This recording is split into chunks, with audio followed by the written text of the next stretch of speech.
I'm sorry, Donnie, you guys really should talk it out.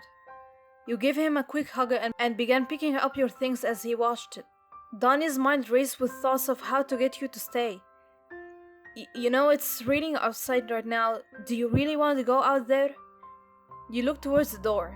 You hated going home to an empty place, especially after being around a family that loved each other so much. The turtles had been your only solace in the Big Apple, and it had always hurt to leave them. Promise me that you will talk to them later. You pushed a finger against his chest sternly. Yes, ma'am, he joked. You stuck your tongue out at him.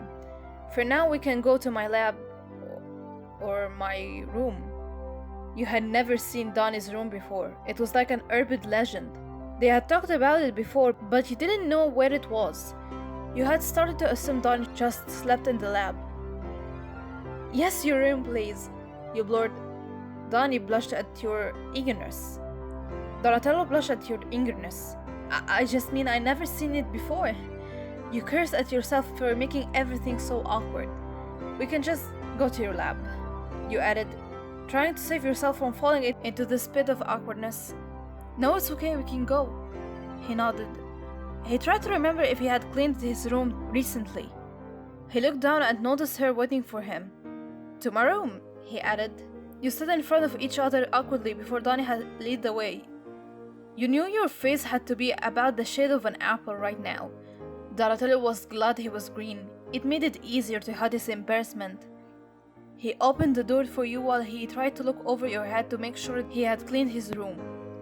You were surprised at how clean it was. It even smelled different from the rest of the lair. It's so clean in here. Donatello shook his head in disagreement. No, the trash is full, my pillows are everywhere. He quickly went to work, putting everything back into its place. I can't think straight when there is a mess. You sat on his bed and noticed the candles on his nightstand.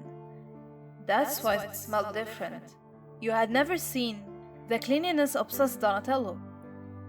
I like it, you said softly as he sat down next to you. Donatello had something on his mind. He had for some time now. When they met you in the alley that first night, he was taken back by you. You seemed so delicate yet so unafraid to stand your ground. He had been so afraid to admit something to himself, and he was still unsure now, but there was one thing he was sure about it. I wanted to ask you something. As tension constricted your breath, and you had a feeling you knew what he was going to ask. Yeah? Donatello was afraid, but he knew that nothing worth it was ever easy. I really like you, and I want you to be my girlfriend.